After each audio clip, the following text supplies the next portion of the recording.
क्या सिर्फ ब्राह्मणी कथा करा सकते हैं? क्या बात कर रहे हैं? यादव कथा नहीं करा सकते? शर्म की बात। देखिए, जगत गुरु स्वामी अभिमुक्तेश्वरानंद सरस्वती जी महाराज ज्योतिष पीठ के शंकराचार्य ने जो कहा है वो शास्त्रों के आधार पर कहा है। हम रही बात कथा करने की, चारों वर्ण ब्राह्मण शूद्र वैश्य क्षत्रिय सब अपने अपने घर में कथा करते हैं, तो कोई जाकर उनको चेक करता है? कोई उन्हें रोकता है क्या? शाबाश! अपने घर में कथा करने का अधिकार सबको है। लेकिन व्यासपीठ पर अगर हम देखेंगे, जो सबसे पहला इस मानव संस्कृति का जो ग्रंथ है जिसे मनुस्मृति कहा जाता है, कैसा लगा मेरा मजाक? उसके अंदर, या धर्म सिंधु कहा जाता है, उसके अंदर स्पष्ट तौर पर उल्लेख है कि व्यासपीठ पर बैठने के अधिकारी कौन कौन है, व्यासपीठ पर बैठने के कथा करने का अधिकारी कौन है। इसलिए इसमें स्पष्ट है कि जो भी जगतगुरु शंकराचार्य विमुक्तेश्वरानंद जी ने कहा है वो शास्त्रों के प्रमाणिक आधार पर कहा है। कोई सेंसर बात? दूसरी बात मैं कहता हूं, इसको राजनीतिक रंग देने वाले अखिलेश यादव से, कि इस अखिलेश यादव ने वर्ष 2013 में ब्राह्मणों की जातियां पूछकर क्या उनके ऊपर लाठियां नहीं चलवाई थी? इसका उससे क्या लेना देना? क्या जो विद्या मठ के छोटे छोटे बटुक थे, उनकी जातियां देख के, उनका जनेऊ देख के, उनकी शिखा देख के उनके ऊपर उनको दौड़ा दौड़ा कर नहीं पीटा था इसने? ये क्या हो गया? ये क्या सुन रहा हूँ मैं? इनको तो बोलने तक का अधिकार नहीं है। ये तो ब्राह्मण विरोधी रहे हैं शुरू से। ये तो शुरू से इस संस्कृति के विरोधी रहे हैं कि कोई रहे ना। आप क्रोनोलॉजी समझ लीजिए। अगर व्यासपीठ पर बैठने का अधिकार, कथा कहने का अधिकार, अगर शास्त्रों की दृष्टि के अंदर एक वर्ग विशेष जो कि गुरुकुल शिक्षा पद्धति से होकर जाकर एक निश्चित एजुकेशन की एलिजिबिलिटी के बाद ही होता है। हाँ, ये कर लो पहले। बड़े लोग हैं, पहले ऐसे करते होंगे। तो उसमें क्या ऐसी चीज उन्होंने गलत ठीक है दी? मनोज आप अपने घर में कथा करिए, कौन रोकने आ रहा है मुझे बताइए। ओके मनोज का लेकिन अगर आप व्यासपीठ पर बैठेंगे, तो व्यासपीठ पर बैठने के लिए जो एक मिनिमम डिसिप्लिन है, मिनिमम कैपेबिलिटी है, मिनिमम एलिजिबिलिटी है, जो शास्त्रों के अनुसार है, उसको तो आपको मानना पड़ेगा, उसको तो सम्मान देना पड़ेगा। अभी पता चल जाएगा। 2 मिनट। ठीक, मनोज काका जी। विद्यानाथ जी, सर्वप्रथम तो ये है कि हम ये मानते हैं, जो समाजवादी लोग हैं, जो हमारी विचारधारा है, जो पार्टी की विचारधारा है, अब देख तू, कि इस देश में सबसे बहुत जरूरी है कि मनुस्मृति, रामायण, अब देख तू, और कुरान, गुरु ग्रंथ साहिब, सारे चीजें। मनुस्मृति तो सबसे अवैधानिक और सबसे नफरती ग्रंथ है, जिसको हमारे संविधान निर्माता बाबा साहब ने सन 1927 में ही जला दिया था। अब तू गया बेटा, अब तू गया, देख तेरी औकात मैं दिखाता हूँ तुझे। तो हम पहले तो उसको कोई हम पहले तो उसको कोई ग्रंथ हम उसको कोई ग्रंथ नहीं मानते। मैंने आपके बीच बोल सकते, मैंने आपके बीच में कोई इंटरप्ट नहीं करा। आप मेरे जुबान जली ना, तेरी भी जली ना। आप मेरे जुबान पर मत जाइए, आप कम से कम मर्यादा रखिए। मैंने आपको इंटरप्ट नहीं किया, मेरी पूरी बात हो जाने दीजिए। आप ऐसे मत अपमानित करिए ना। मैं आपसे कह रहा हूँ, मैं आपसे कोई संवाद नहीं कर रहा हूँ। बात पूरी बात पूरी मत करिए। गजब आदमी है यार, कौन कहाँ चला है? मैं कोई ग्रंथ, आप एक बार नहीं 1000 बार हम लोग कहने वाले हैं कि हम लोग भारतीय संविधान को मानने वाले लोग हैं। मनुस्मृति जो नफरत फैलाता है, जो मनुष्यों के बीच में भेद पैदा करता है, जो एक मनुष्य को श्रेष्ठ और एक मनुष्य को नीच बताता है, आपकी औकात बता रहा हूँ सर, बुरा नहीं मानना सर। ऐसे किसी भी ग्रंथ की भारतीय हिंदुस्तान में और भारत के लोकतंत्र में कहीं कोई जगह नहीं है। जो बाबा साहब ने किया वो सबसे अच्छा किया। यही नहीं, अभी और सुनिए। जो लोगों ने वहां चोटी काटी, जिन लोगों ने मूत्र से शुद्धिकरण करा, उनसे हम लोग ये जानना चाह रहे हैं, तुम्हें शर्म है? कुछ शर्म आया है? नहीं। कि किस भारतीय ग्रंथ में, किस भारतीय पुराण में जो भागवत कथा वो लीला पुरुषोत्तम भगवान कृष्ण के बारे में हो, जो स्वयं यादव थे, अब यादवों को भागवत कथा कहने से रोकना? बेशर्मो, शर्म करो, शर्म।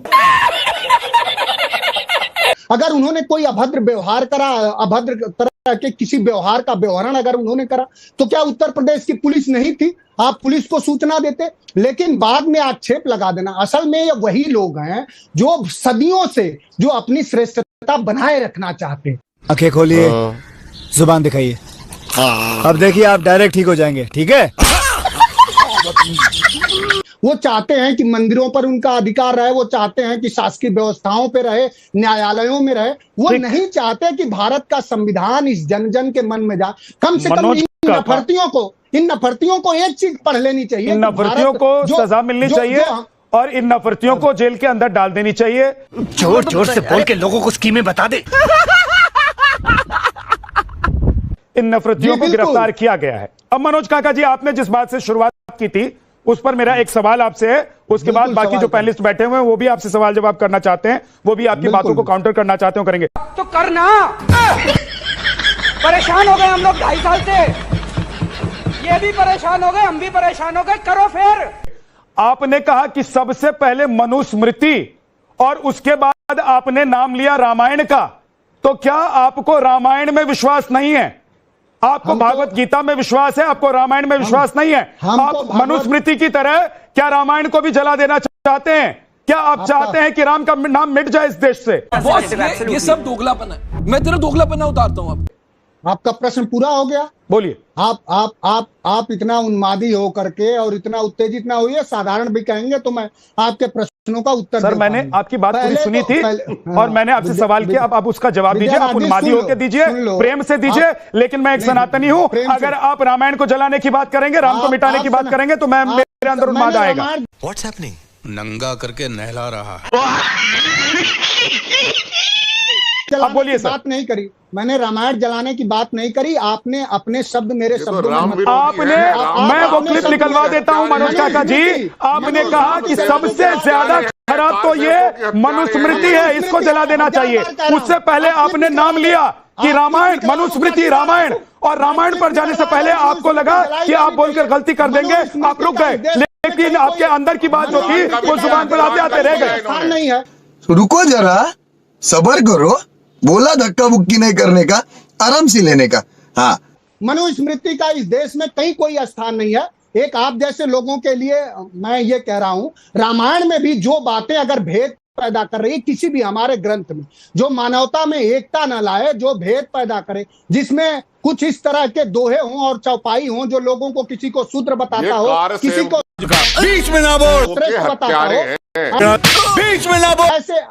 ऐसे दोहों का कारसेवकों के हत्यारे हैं विद्यानाथ जी। कारसेवकों के हत्यारे, जो ये तो कारसेवकों के हत्यारे हैं, जो भारत में नफरत फैलाए, कारसेवकों के हत्यारे हो। अगर हम करें तो करें क्या, बोले तो बोले क्या?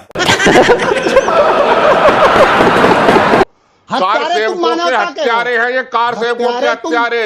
राम भजन करने वालों पे गोली चलाने वाले लोग हैं ये। मानवता के हत्यारे हैं, आप नहीं जानते हो। आप मैं कह रहा हूँ 2/11/90 को इसी सरकार ने निहत्थे राम भक्तों पे गोली चला के सरयू का पानी लाल किया। ये राम के विरोधी है। कौन है ये पागल आदमी? ये राम के विरोधी है, ये सनातन के विरोधी है, ये मानवता के विरोधी है, ये जनरल डायर के वंशज है, ये जनरल डायर के वंशज है। ये जुबान सुधार के बात करो। हम इस तरह मर्यादा में रखे अपनी बात कहिए प्लीज। अरे बड़े खतरनाक लोग हैं। अरे जनरल डायर के अपनी बात मर्यादा में कहें प्लीज। तुम्हारे संविधान की प्रस्तावना आती है, जरा संविधान की प्रस्तावना पढ़ो। संविधान की प्रस्तावना पढ़ के सुनाओ। विद्यानाथ जी, ये देश संविधान से चलेगा और इस तरह के किसी भी कृत्य की समाजवादी पार्टी मनोज काका समर्थन नहीं करती है। उसका पुरजोर मैं आपके इस बात का समर्थन करता हूं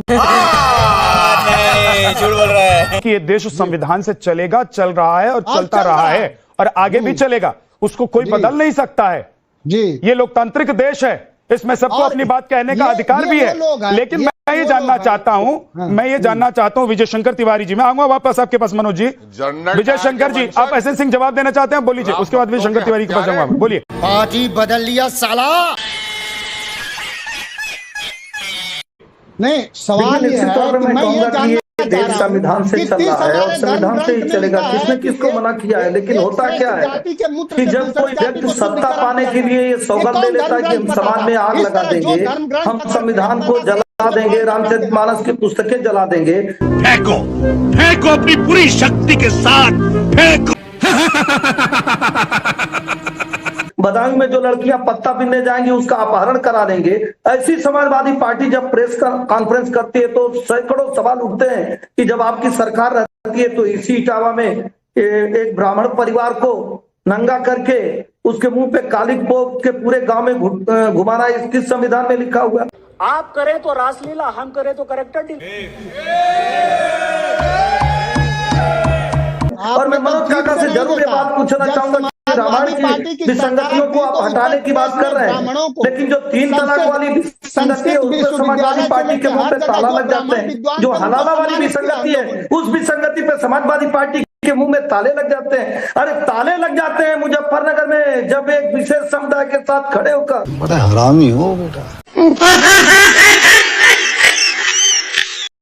जब पीड़ित परिवार की किसी बेटी के साथ अभद्रता होती है तो आप अयोध्या में खड़ा होने से मना कर देते हैं, आप आजमगढ़ में खड़ा होने से मना कर देते हैं, आप मना कर देते हैं मऊ और मुजफ्फरनगर में, कानपुर में, बदायूं में, बरेली में, जहां पीड़ित परिवार उसी पीड़िता परिवार उसी जाति धर्म से आती है। क्योंकि आपको हिंदू धर्म को बांटना है। सब क्या देखना पड़ रहा है? अच्छा है मैं अंधा हूँ। इस तरह के षड्यंत्र रचना साफ विद्यानाथ जी, समाजवादी पार्टी ने सौगंध खा रखा है कि किसी न किसी तरह के हमको समाज में विद्वेष पैदा करना है, हिंदुओं को जातियों में बांटना है। नहीं तो मैं कह रहा हूं आवाज उठानी चाहिए। तो आप आवाज आजमगढ़ में क्यों नहीं उठाते हैं जहां एक यादव एक दलित परिवार की बेटी के साथ दुष्कर्म करता है? बस बहुत हो गया, आज तो इस बात का फैसला कल ही डालते हैं। आप आवाज अयोध्या में क्यों नहीं उठाते हैं जहां एक विशेष समुदाय का व्यक्ति एक हमारी बहन के साथ दुष्कर्म करता है? ये आवाज सिर्फ इसलिए उठाया जाता है एसएन सिंह जी, क्योंकि उनका दृष्टिकोण बहुत क्लियर है। उनको यादवों के लिए और मुसलमानों के लिए काम करना है। निकल लौड़े, पहली फुर्सत में निकल। तो साथियों फाइनली अपनी इस वीडियो का हो चुका है द एंड। उम्मीद है कि आपको हमारी ये वीडियो अच्छी लगी होगी। अगर वीडियो अच्छी लगी हो तो वीडियो को लाइक करके हमारे चैनल को सब्सक्राइब करके बगल में बने घंटी वाले आइकन को दबाकर ऑल को सिलेक्ट कर लें ताकि आगे आने वाली ढेरों रोमांचक व मजेदार वीडियोज की नोटिफिकेशंस आपको बिना किसी अड़चन के प्राप्त होती रहे। तो वीडियो को क्लोज करने से पहले साथियों आप सभी लोगों से गुजारिश है कि यदि आप लोग हमारे चैनल पर नए हैं तो चैनल को सब्सक्राइब कर लेना और हाँ वीडियो को लाइक करना तो बिल्कुल भी मत भूलना, क्योंकि आप लोग वीडियो तो देख लेते हैं पर वीडियो को लाइक और चैनल को सब्सक्राइब करना भूल जाते हैं। तो जल्दी से जल्दी लाइक और सब्सक्राइब भी कर लो यारो, क्या जाता है आपका, इस पे पैसे थोड़ी ना पड़ते हैं। तो साथियों अभी के लिए इतना ही, मिलूंगा नेक्स्ट वीडियो में। तब तक के खातिर स्वस्थ रहो, मस्त रहो, जावी रहो, सबसे आगे और फर्स्ट रहो। टिंग टोंग।